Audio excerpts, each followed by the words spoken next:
Thanks, Judy, and thanks to NAAA for inviting me here. It's a pleasure to be here. I've been here all day yesterday and have really enjoyed the conversations that I've had with all of you. It's just fantastic to be here. This is my first NAAA conference, and I'm really thrilled to be here. As Judy mentioned, I am the executive director of the Blue Sky Funders Forum, and I joined the Blue Sky Funders Forum about 8 to 9 months, 9 months back, let's say. So every time I introduce myself as representing the Blue Sky Funders Forum, I immediately get a reaction, so you're a funder. And my reaction or response to that is, no, I am not a funder. And so I just want to be clear that I am not representing a funding organization.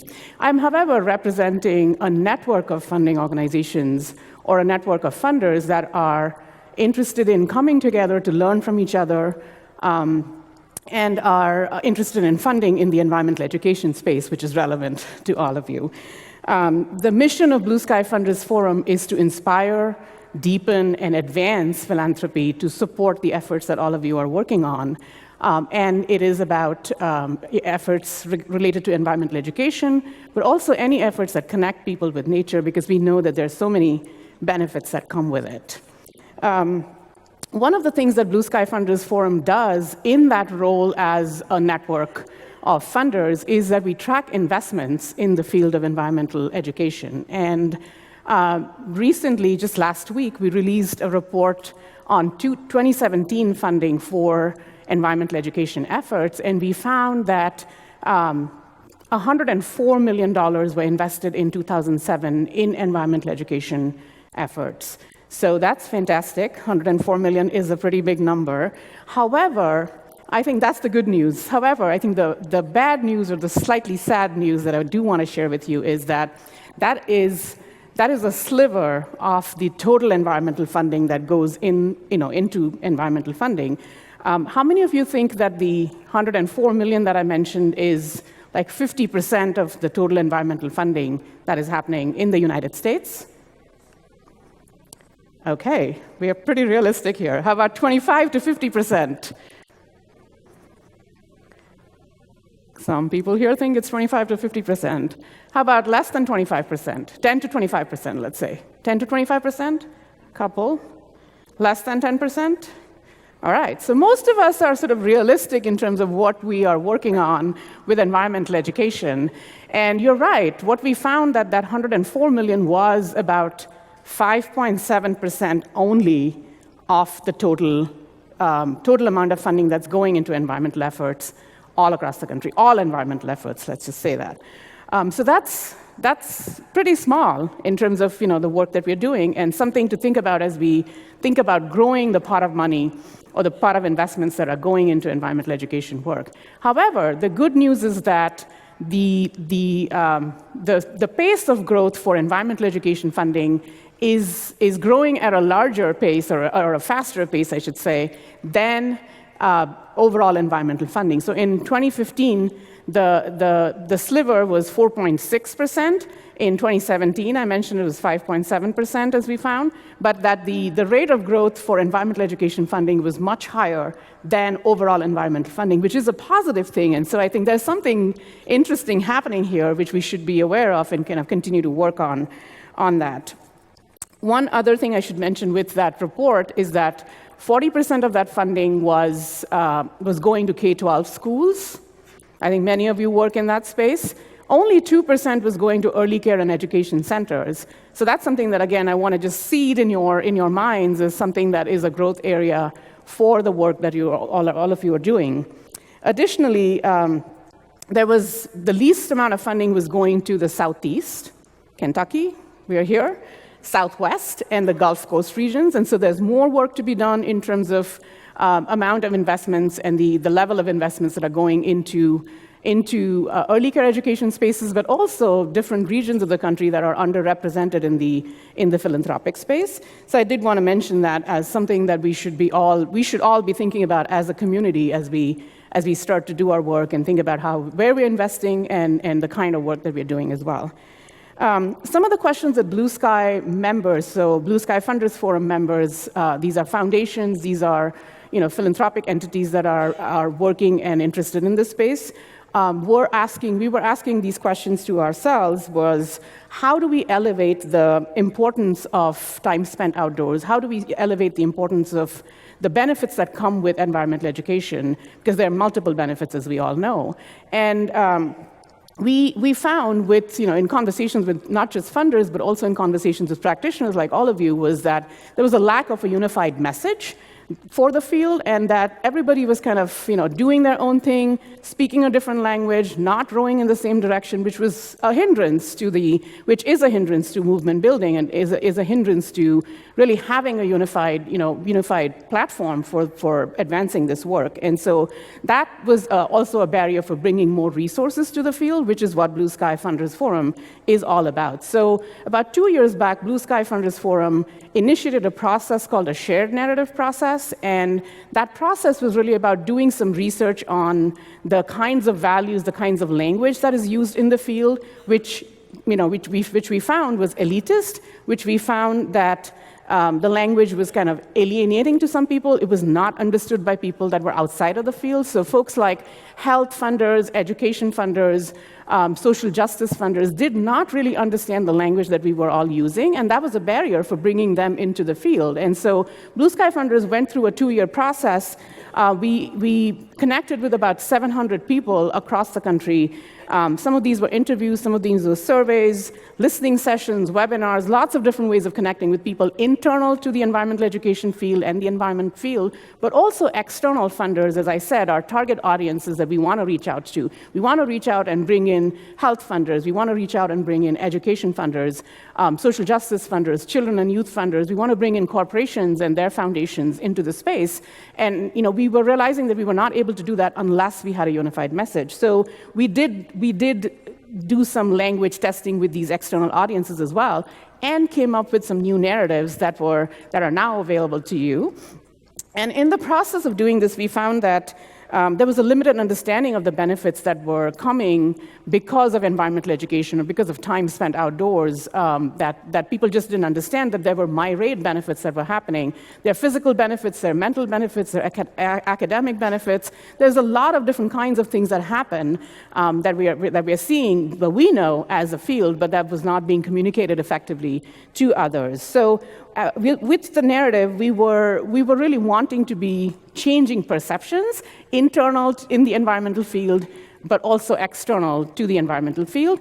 And we wanted to move from what was sort of perceived as a nice to have to something that was a basic human right, that time spent outdoors, that access to environmental education was a necessity, and that it was a national priority. It's just not seen as a national priority at all right now. And so with this narrative, we know that we can do this. And so in case you've not heard, this new narrative is really sort of centered around healthy communities, which is something that is a broad framework that can fit in all the different kinds of work that you're doing, and that time spent outdoors is a basic human right. So those are sort of the two principles or values behind this new narrative. And obviously equity and inclusion, as I mentioned. I started off by saying that there's some key access issues even in terms of funding, but there's also access issues in terms of who is benefiting from time spent outdoors. And so that narrative now is ready, and it's ready for all of you to use. It is sort of wrapped up in a campaign called Rethink Outside. I think this was mentioned in the opening ceremony as well by Jason Morris, who is my board chair. Rethink Outside, hashtag Rethink Outside or rethinkoutside.org is the campaign. There are tons and tons of resources that are available on that website.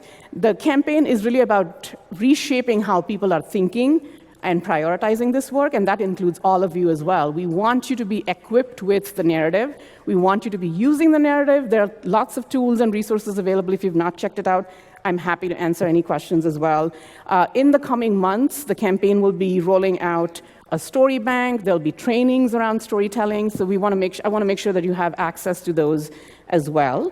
And lastly, I will just say that the campaign Rethink Outside is broad enough, but we believe and we know that it's not about diluting any one mission of your organization, but it's actually strengthening your mission. So really look at it from that perspective. You don't necessarily need to do a copy and paste of the words that are being used, but you really need to be thinking about the narrative itself and use it to lift up your own organizations.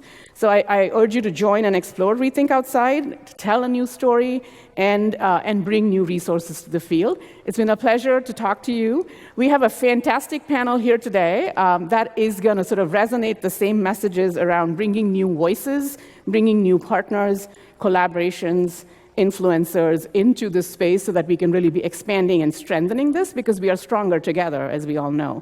So with that, I have the pleasure of introducing our first panelist for the day. Today, Kathy Abusow is the president and CEO of SFI International Incorporated, which stands for Sustainable Forestry Initiative. Kathy is a nonprofit sustainability leader dedicated to future forests and is committed to enhancing the societal benefits that come from sustainable forests. The creation of SFI's education pillar and the acquisition of Project Learning Tree, an award-winning education program that educates teachers and youth about forests and the environment, is an important part of the strategy that Kathy has led. Under Kathy's leadership, forests certified in the SFI Forest Management Standard have grown to more than 300 million acres, and she has created or expanded a variety of initiatives under SFI Conservation and Community Grants Program, which has together leveraged funds from partners, invested about $14 million in forest research and collaboration.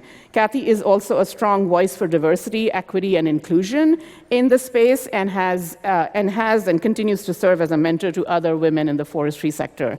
Kathy, welcome to the panel. So wonderful to be here today with all of you that care about the environment and a just and sustainable future. We certainly believe that environmental education is more important than ever before. You just need to listen to the news. And there's a double message to that point. You just need to listen to the news. We need critical thinking skills. We need all sorts of skills that move us forward with environmental education. And there are all sorts of challenges that we need to solve. And environmental education will lift up people's awareness of these issues and will help us go from a state of concern to a state of solutions. And certainly we have all of these different challenges, including species in decline, catastrophic wildfires, ocean plastics, and we don't have to settle for it. We certainly don't. And that's what I think is the gem of environmental education. It's not settling for what we have. It's building a better future and figuring out how do we share that message so that we can move forward. And that's really why it became very easy at the Sustainable Forestry Initiative to understand we couldn't achieve our mission without engaging in this important field of environmental education and collaboration. And so we were so thrilled when 11 years ago we started as a standards organization, and that means Sustainable Forest Management Standards, and in fact your NAAE program is printed on SFI certified paper, it's third-party audits, and these things care about conservation, community, education, indigenous rights. But that's where we started, but then we grew to conservation programs and community programs, and just in the summer of 2017 we were really provided with this gift of partnering with Project Learning Tree so that we could make a difference in the world and help be part of the solution to advancing environmental literacy, stewardship, and career pathways. And I think all of those things are what move us towards a just and sustainable future. So Project Learning Tree embodies this concept of how to think, not what to think. And this is, again, what is so important as we move forward. And we're fortunate to have sort of three pillars in that work of a great network, great curriculum, and great PD to help move this along. And really so much of what's been achieved could not have been achieved without our state-based network and the collaboration. And for those that don't know, many of the Project Learning Tree sponsors and coordinators are actually also leaders in NAAE, and they also share the affiliate role in many cases as well. And so it's not surprising to me that people will often say, well, isn't this incestuous? There's so many people know each other. Well, that's not surprising. It's not incest. It's a shared care for the environment. So it's not surprising that the same people that care about these things keep on showing up to these issues and to these events. But the trick is scaling it. The trick is ensuring that we broaden that tent, that we have different partnerships, and that we create content that teachers, educators, positive youth development leaders, formal, non-formal want to use. And so we're really pleased that in the last few years, two of the most recent guides that Project Learning Tree has put out have received Teachers' Choice Awards. Why are we excited? Not for ourselves. We're excited to be creating content that teachers and educators are using, that they're excited about, because they're on these important themes about a just and sustainable future. And a sustainable future includes energy and ecosystems. It includes carbon and climate. It includes getting as many people aware of these challenges as possible to make a difference. One of the other things that we've really just started to get our heads around is what can we do in the classroom or in the outdoors, informal or non-formal, to help the next generation understand all the different ways that they can build a career that can change the world and have a positive contribution. So we've just started, in fact, this document is in print, it's a Green Jobs, and it's not surprising because we're SFI that it's starting with forest careers, which include many, many conservation careers, and that's not surprising. We plan to build this out to a wide variety of careers over time with partners so that we can look at the entire space of environmental education and those important career pathways. So thankful for our funders, the U.S. Forest Service and the Society of American Foresters for also making this possible, and also our network. Again, it's a state-based network of environmental educators that critically review these documents, ensure that we're coming in at the right place and bringing forward important skills for a just and sustainable future, including STEM skills. So here's just a smattering of some of the career pathways that are noted in this guide. And again, I think any educator, if there's one thing that you can do when you go away is, talking about to kids, hey, did you enjoy that exercise? You might want to be an ecologist. Did you enjoy that exercise? You might want to be a traditional knowledge interpreter. Did you enjoy that exercise? You might want to be a hydrologist. And so helping it put these ideas in their minds is a great thing. And also, you might want to be an accountant, and that's also a great thing, because you can be an accountant in a mission-driven organization that wants to change the world. And so this is part of it all. In Canada, we've placed, with Project Learning Tree Canada, 2,000 youth in the last 2 summers in green jobs. And we've done that through the SFI network and the Canadian Parks Council network. And what we're doing now is having youth-to-youth engagement, where these youth in these jobs are doing videos, leadership exercises, working with others to help them be aware of these opportunities. And I see nothing but opportunity for partnering with NAAE on their 30 Under 30 initiative and these youth as well as we move forward. Another thing about a just and sustainable future is intention. So with this program, we were allowed to place 2,000 youth. That's what we had funds for, and that's what we were committed to. But we created the intention that we wanted gender balance. For those that don't know, the forest sector does not have gender balance. And so we wanted to create that. We wanted Indigenous inclusion as well. And this was a Canadian program, and for those that don't know, 5% of Canadians are Indigenous, and their rights are not always recognized on the land, and they're often on the land. And so with the intention of addressing this, we achieved gender balance, and we achieved almost 15% Indigenous youth placement. And when you think that only less than 5%, and we're dealing with a 15 to 30 range, great. That's success. So it's a matter of intention, time and time again. You can't cause change without thinking about the change you want to cause.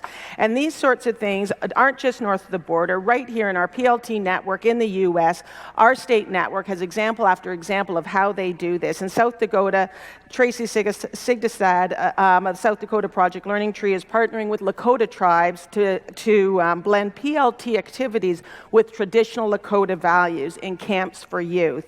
And in New Mexico, the Association of New Mexico are working to create more inclusive and equitable programming for all youth to flourish through multi-generational dialogue. I think if all of us, again, go home and learn about and acknowledge the lands that they're on, the communities that are served or underserved, work to include them, we will be working towards a just and sustainable future. There's one thing we know at SFI that we've learned over the years, and that's scale that makes a difference. And so that's what we want to bring forth in Project Learning Tree and environmental education, is scale to make a difference. Because right now we're at 360 million acres, but when we were at 250 million acres, we said, what are we going to do with 250 million acres of certified land? Yes, they've been certified as being good, but what are we going to do with that? And we said, we're going to start a conservation grants program to change how these lands are managed. We're going to work with bird conservation groups and indigenous people and all sorts of groups and look at the flyways of species in decline. And we're going to put management practices on those forest lands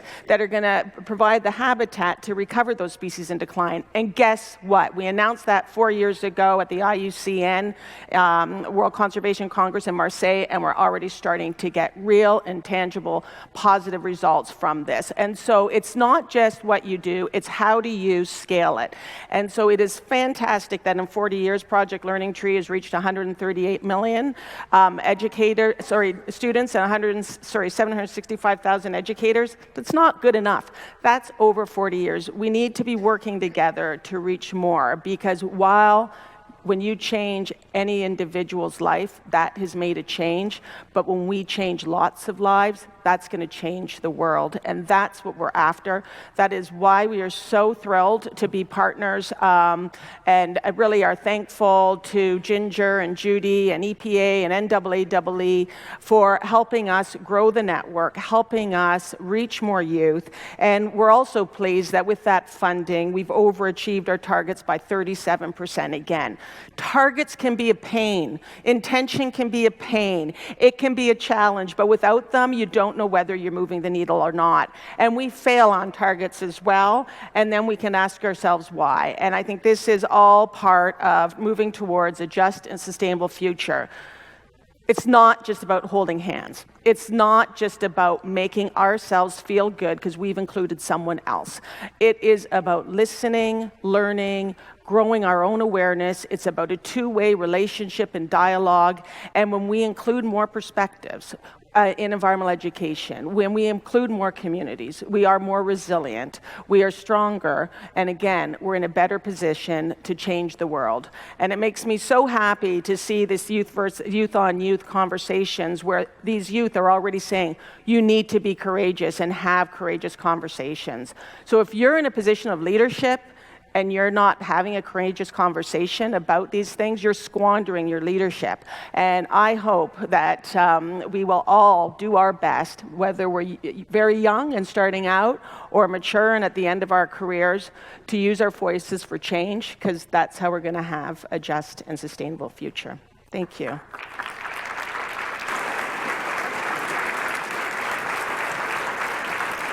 Thank you, Kathy. I just want to mention that we are going to go through our 4 panelists one by one. We are not taking questions in the middle, but our panelists have offered to be here. They'll be here after the presentation in case you have questions for them. Our next speaker for today is Nicole Collins-Puri. She is a social justice visionary, a strategist, and an advocate and a mentor who has committed her life to unleashing the potential of untapped communities.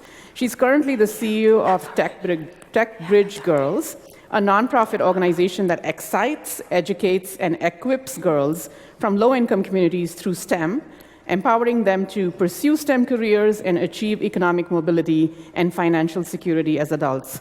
Nicole is a master collaborator who is able to leverage her rich professional experiences in tech, in philanthropy, in education, to bring diverse groups of stakeholders together. to enable social change in our communities. She's committed to removing the barriers and increasing access and opportunities for all those who are often left behind, but essential to the success and growth of our society. Please welcome Nicole Collins-Puri to the podium. Thank you so much, NAAEE, for the opportunity to speak with you all this afternoon, this almost end of the morning. My name is Nicole Collins-Puri, spelled actually with a K. And I'm going to stand, I think, right here because the lighting is a little better for me. I just realized when people were walking. So I will try to still be engaging with you as we start this conversation and journey together. So imagine an increase. Oh, are we ready? Oh, there we go. Okay, there we go. Imagine an increase in plane crashes, data hacks, food deserts, a planet being pushed by its limits by hurricanes, wildfires, and floods. But the reality is that we don't really have to imagine this. This is our reality. Each and every day, there's a new headline on climate change or natural disaster warnings. Now more than ever, we need scientists, data analysts, and technologies to help us resolve these pressing issues that are impacting our environment and our global home. But what I know for sure is that women can and will lead in resolving these pressing issues in this 21st century. But the door must be open so that every woman can contribute, thrive, and lead in this ever-changing reality. And we can't wait for a door to be opened for us, somebody to give up their seat, a microphone to be passed for our opinion. We have to take it. Or we will perpetuate the injustices of our society and leave a group of women behind.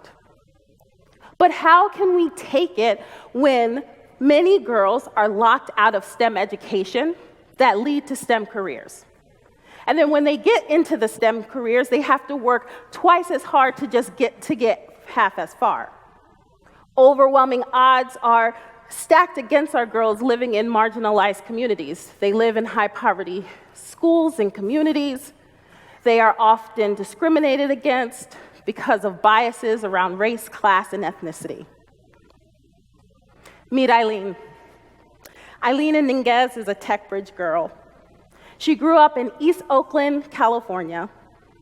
When she was in middle school, a man told her that, she wouldn't be able to have a career because she was a woman of color, and poor. But one Friday, she wandered into a program called Techbridge Girls in seeking of a free slice of pizza. And she didn't know it was going to lead her to a life of true and new possibilities.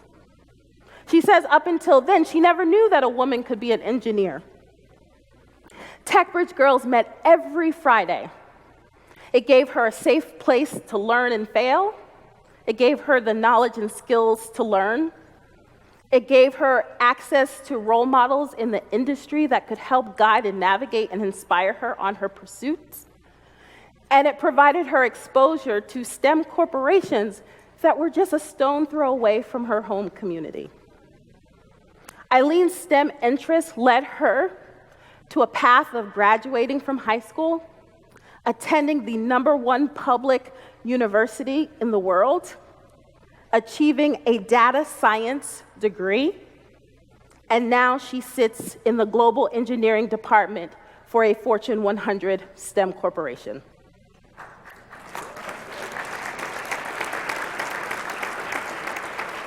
And she puts gratitude for Techbridge Girls' experience that she had and continues to pay it forward.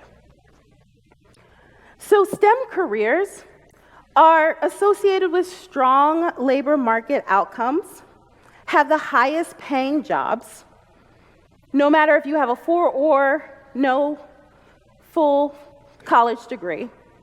And it actually has the greatest opportunity for us to have gender parity within wages.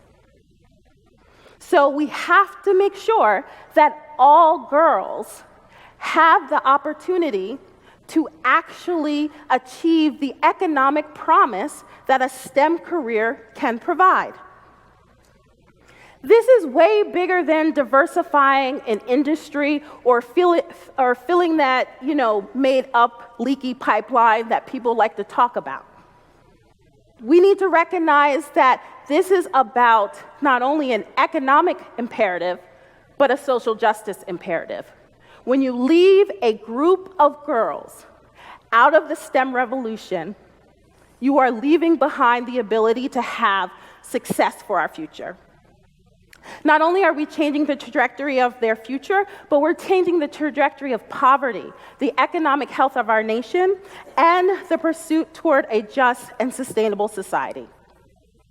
According to Enterprise Science in the UK, the concept of science capital can be imagined by all of the science-related knowledge, experiences, and attitudes and beliefs that we acquire throughout a lifetime.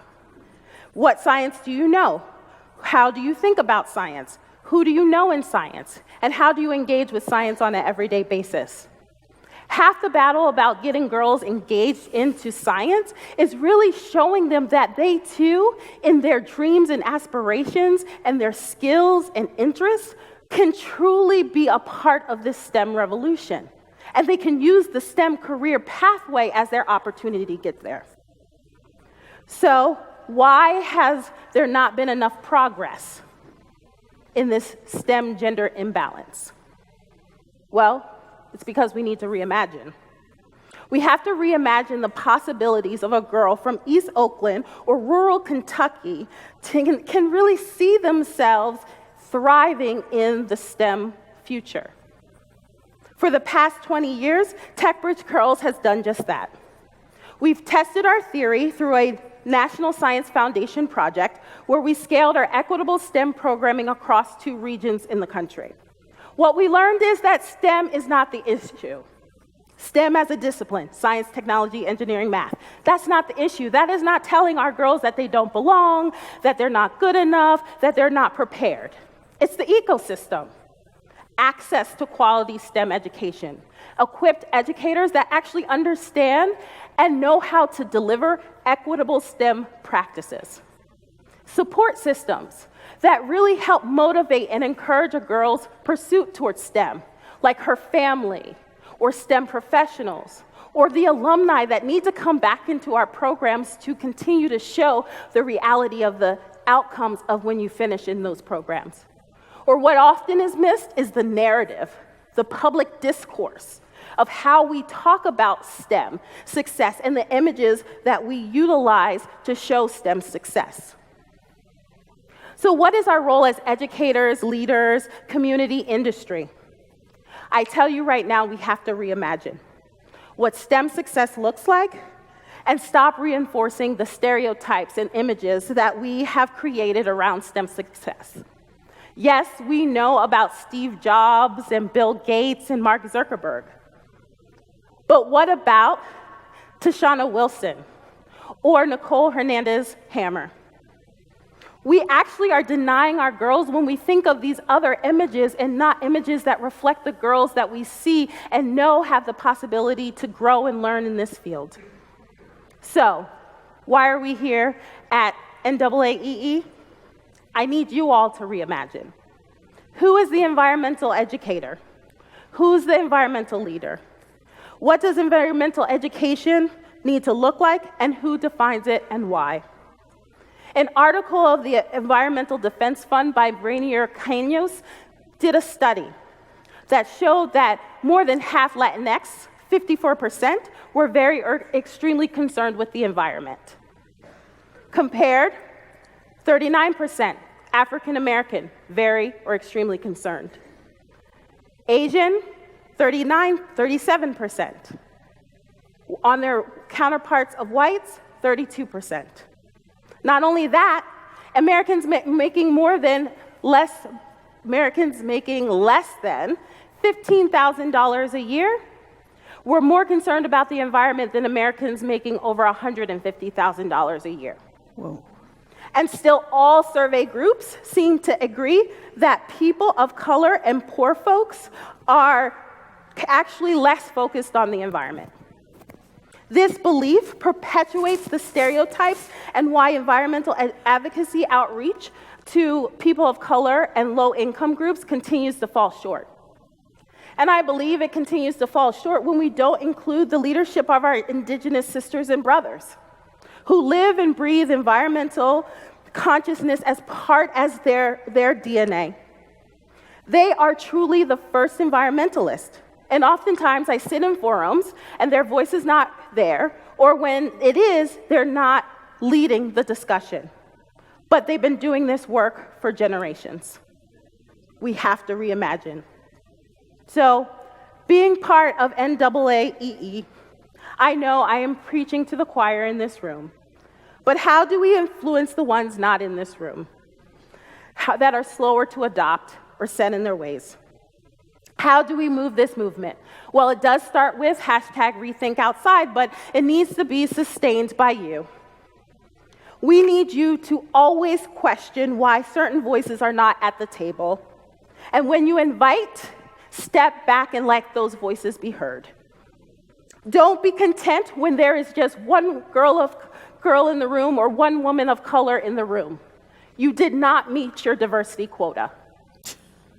And if you can't find them, go to another industry, movement area, field. Environmental consciousness is not just the issue of a conservationist. It's an issue of the pastor who is losing members to cancer because of environmental conditions that are impacting his community, or the beauty industry, who are every day leaps and bounds building great products with an environmental bent and focus.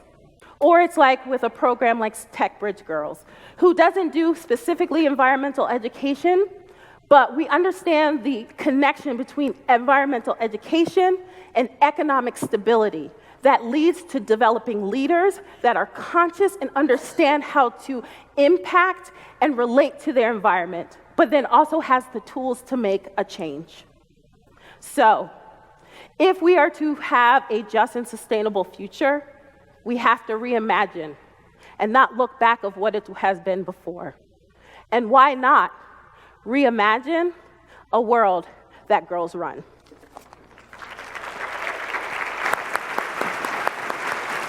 Our next speaker for this panel is Simone Freedman. Simone is the head of philanthropy and impact investment for EJF Philanthropies.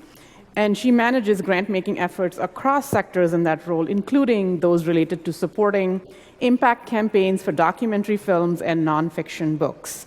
Simone is currently serving as the impact producer for the Eating Animals film, directed and produced by Christopher Quinn. And she's also managing the impact campaign for We Are the Weather, the book that you already received or will be receiving on the way back. It's a pleasure to have you here, Simone. Please welcome her to the podium. So I know there are a lot of doomsday messages out there about the climate crisis and how bad things are, and I can imagine that you all as educators might find it challenging to provide a way to provide hope for your students or for those that you're educating in light of all of the messages that happen. And also it might be hard to really find a way to help your students feel like they can make an individual difference in the climate crisis. But the reason I'm here today is that I'm working on a project that I'm hoping might be able to help you all with this. So I'm a former entrepreneur. I had an analytics company, which I started and sold, and my master's degree is in urban and environmental planning. And now what I do is I manage EJF Philanthropies, which is my family's philanthropic umbrella. And so what that means is that I'm very fortunate to be in a situation where I can spend my days trying to figure out how I can use our resources to really create change in the world. And one of the things I'm focused on right now is actually helping spread the message about the connection between animal agriculture and climate change. So the estimates vary, but reports show that really anywhere from 14.5% to over 50% of greenhouse gas emissions can be attributed to animal agriculture. This is because the meat and the dairy that we're all eating, over 95% of it in this country comes from animals raised in factory farms. And over 90% of Amazon deforestation is attributed to animal agriculture, both from the cattle who are grazing as well as for the crops that are planted to actually feed the animals in these factory farms around the world. And so what the UN has done in their latest report is that they say that reducing meat consumption, if individuals do that, that can be one of the highest impact actions that we all can take to really make a difference. And so what does this mean in our daily lives? It can mean something as easy like what Oprah just said she was going to do, which is to eat one plant-based meal a day. Or it could be something like what my friend Jonathan Safran Foer recommends in his new book, We Are the Weather, Saving the Planet Begins at Breakfast, of eating a plant-based breakfast and a plant-based lunch.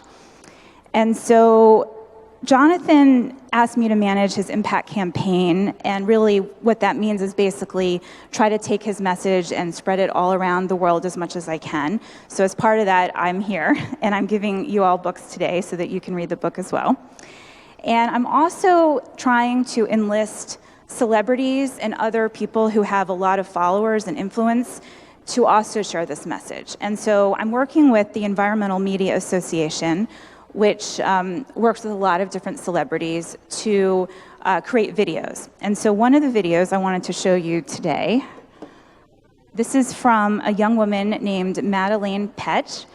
She is one of the stars of a show on the CW called Riverdale. She has 16.8 million Instagram followers, and I'm sure that some of them are your students here. And so she created this video. Let me see if I can get it up. Hi, it's Madeleine Petch. Let's talk about climate change, shall we? It's everybody's favorite topic. So I thought it'd be important to give you guys some tools and tricks on easy ways to reduce your carbon footprint. Let's talk about going plant-based. I've been plant-based my entire life, and it is such a great and easy way to help the environment. Now, I'm not saying to go fully plant-based, and a lot of people are very against that. However, if you had one vegan meal a day, you would reduce greenhouse gas emissions largely. You could have all of your friends do one vegan meal a day. You would be helping the environment so much. I don't think people realize how bad animal agriculture is for greenhouse gas emissions, honestly. So just think about it. It's really healthy, it's easy, it tastes good, it doesn't have to be disgusting, and it'll help the environment, and it'll make you feel better. So that's Madeleine, and I think this is so great because one of the things that she's focused on, the message, is that individuals can have a choice to eat plant-based. They can feel free to eat differently if they want to, and it doesn't have to be all the time. And some of the research that I've seen has shown that this message of individual choice, of feeling free to eat differently if you want to, is one of the most effective ways to reduce meat consumption. And a second message, a second way to reduce meat consumption is to try to exert influence over institutional meals that are served in groups or organizations that you're part of, or even in school lunches. And so the Oakland Unified School District actually decided to embark on a campaign to reduce the amount of meat that they're serving. And, oh, not that one. There we are. And so what they did was they reduced some of their animal products, and they replaced these with high-protein legumes and vegetables. And as a result of that, they had a 14% reduction in the carbon footprint of all of their food purchases. And they also had all of these other benefits as well. Whoop. And so this is a chart of some of the greenhouse gas emissions of certain foods. And so you can see with foods like beef especially, when purchases are reduced and when you're reducing these kinds of products at large-scale gatherings, at conferences and events, added up together, that can have a tremendous savings on the overall carbon footprint. And, you know, there's 300 and, well, let me tell you about something I've recently done in terms of trying to reduce the amount of beef and meat that's served in large events. I was asked to be the co-chair of of a gala in Washington, D.C. for an arts and innovation incubator. And I said to them, I'm only going to chair this event if you all make the event plant-based, because I don't want to be part of something that's not really doing what's right for the environment. And so, to my surprise, they actually agreed. And we had the whole event plant-based. We had amazing food. We brought in a chef who created this incredible menu with amazing flavors, and everybody loved the food. And I spoke with an economist who told me that because of that one event, we were able to reduce carbon equivalent emissions by 15 to 20 metric tons.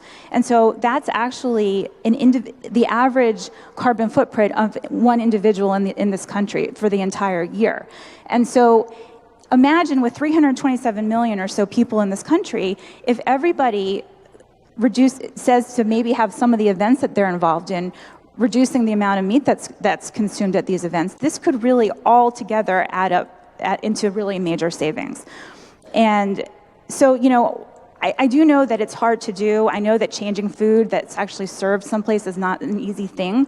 And I know that some people might say, well, this is the way it's always been done, we can't change it, or you know, you can't have the same amount of protein in a plant-based meal that you can have with a meat meal. But this isn't true. All it does is it takes action. It takes somebody standing up and fighting against the inertia that's there and really saying to themselves, I really want to do something differently to really create a change. And my sense is that from you all here, you wouldn't be here if you weren't the kind of people that have the guts to create change and have the guts to try to challenge the status quo.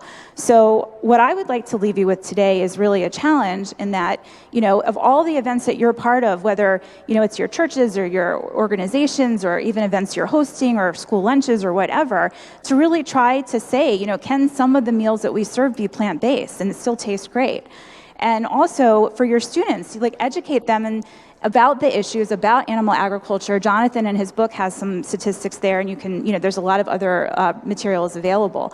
But students should really feel free that if they want to eat differently in a way that is better for the planet, that they should be able to do that. And so I'll just end with one of my favorite quotes from Jonathan's book, which I'll paraphrase, which is that he says, when radical change is needed, many people argue that it's impossible for an individual action to incite the change.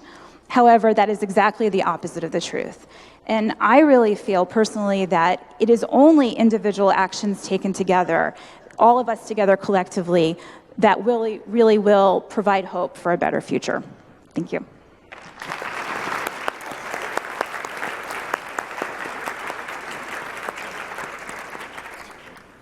Thank you, Simone. Our next speaker, last speaker for the panel, certainly not the least, is Kevin Butt. Kevin is the Director of Environmental Sustainability for Toyota's North American Environmental Sustainability Programs. In that role, he's responsible for the development of environmental sustainability programs and related regulatory and legislative development for all of Toyota's North American operations, and has helped shape sustainability for one of the world's top automakers. Kevin serves on several boards. I'm not going to read the list. All of these bios, by the way, are in your app, so I'm just reading a little bit for you. There's certainly very, very long bios there available. But Kevin, to wrap up, serves on the Association of Fish and Wildlife Agency's Blue Ribbon Panel on sustaining America's diverse fish and wildlife resources, and he was given the Toyota Community Star Award for volunteering and giving back to the community in a very high standard. Please welcome Kevin to the stage. Wow, somebody did some digging on my bio. I don't know where the hell that came up, but it's always good to have a butt at the end of the presentation here. So, my father told me, my father was a United Methodist minister, and he said to me, the best advice he ever gave me, he said, Kevin, this is when I started giving some speeches over time, and he said, son, it's really important for you to remember this. He said, the first 10 minutes that you speak, you're speaking for the Lord. The second 10 minutes that you're speaking for yourself. But if you're still speaking in that third 10-minute segment, you're speaking for the devil because everybody's mad as hell. Right? He didn't say hell because he never cussed, but I added flavor. So I'd like to, and I'm going to be easy on the camera, guys, so you don't have to switch back and forth so much. How many people in the room have heard of Toyota. Yeah, we make a few products. But the good news is that we realize that because we make those products, that we have a responsibility. We have a responsibility as a large corporation to take into account the effects of what we do. We have announced that we believe in climate change, and we're part of the problem. You know the old saying, we've encountered the enemy, and it is us. Well, we believe we're a part of that. But we're making process and progress that can help change that. And part of that is education, right? We've committed that we'll introduce 5.5 new battery electric vehicles into the world by 2025. How many of you are going to buy one? Yeah, there's a few. You can lead the horse to the water, but you can't make it drink, right? So it's about educating people about what that means. I, Kevin, not speaking on behalf of Toyota right now, am not a firm believer that battery vehicles are the solution. Where does those batteries come from? Where do you charge those batteries? Where does the rare earth metals come to make those batteries? Where do you get those? So we have to make rational decisions, and we need to educate people that there are alternatives, right? So I did the math on this once, back in New York City, back when all the horses were there, right? And all the waste product that those horses might have generated on Main Street caused a lot more CO2 than what the current new cars make on the road today. So we're making progress, even though we're, a lot of people might want to go back to the horse and carriage days. Maybe not the smartest thing we could do. So it's about education. It's about who learns from new technology. At Toyota, we're going to introduce a whole portfolio of new cars. We promised also that we'll have a hybrid variety of every model that we make. Maybe that's a portfolio of solutions. We'll have a fuel cell vehicle. We're currently making fuel cell 18-wheeled trucks that are emitting nothing but water. And we're charging those with green fuel. Taking the cow manure from Southern California, all the cow farts and manure we can get, making pure hydrogen out of it, and creating a better environment for the Port of Long Beach. These are techniques and technologies that we need to do, we need to create. And we're not George Jetson yet. Sooner or later we may have that flying automobile, and they're out there now, but good luck with that so far, right?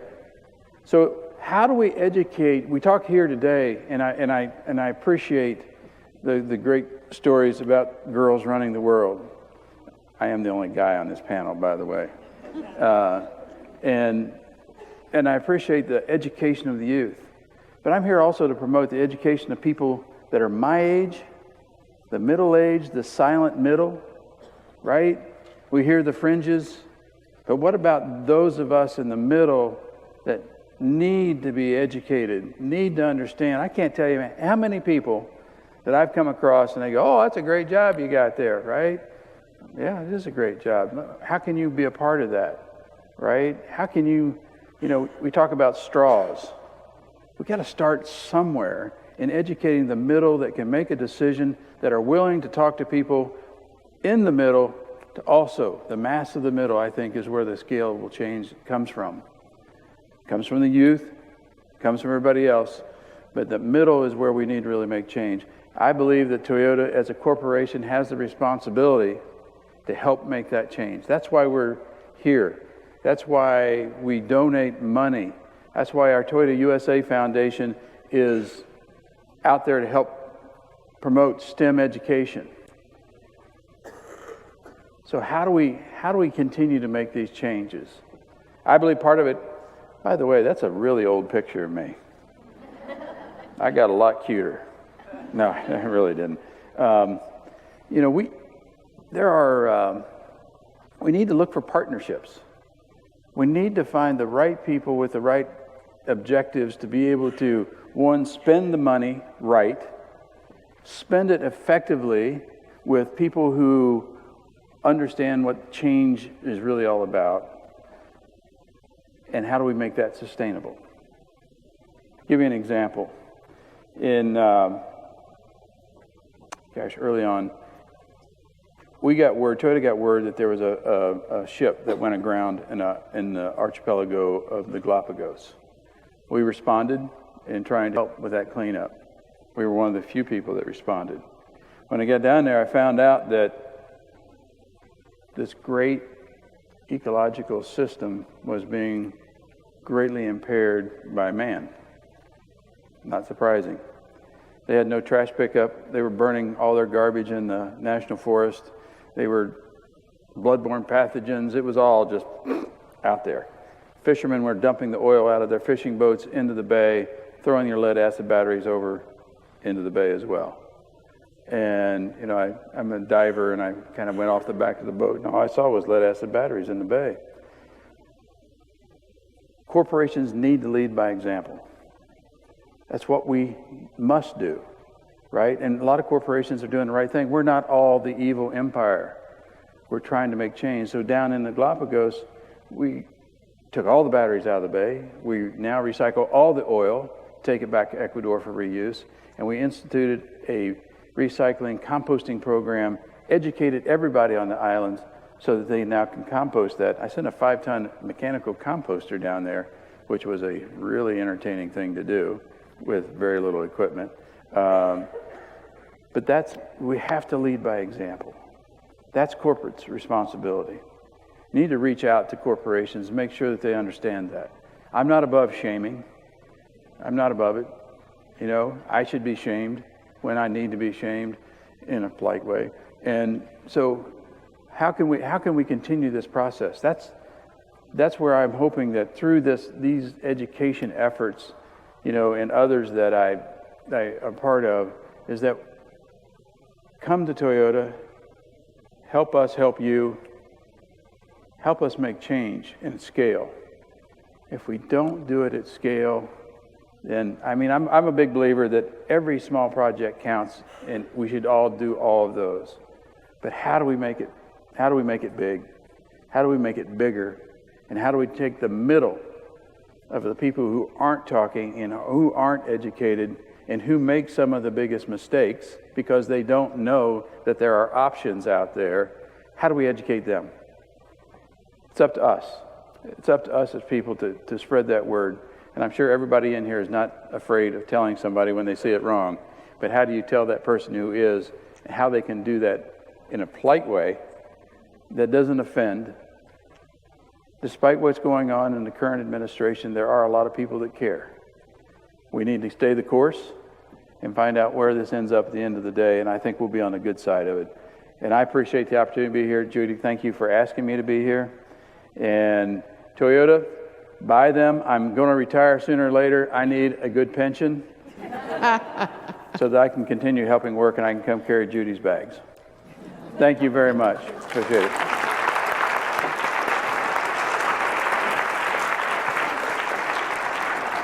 Thank you, panel, and thank you, everybody. Can we have another round of applause for all our panelists? I think they did a fantastic job. A quick recap. I know we went through the panelists one by one. A quick recap. For you, I think the panelists kind of all of the panelists had a theme in terms of what we all could be doing together for a just and sustainable future. We talked about narrative, #Rethink Outside. We talked about intentionality to bring in Indigenous people, underrepresented people into the communities, into the work. We talked about women, supporting women, and the future is with women leaders. We talked about hope.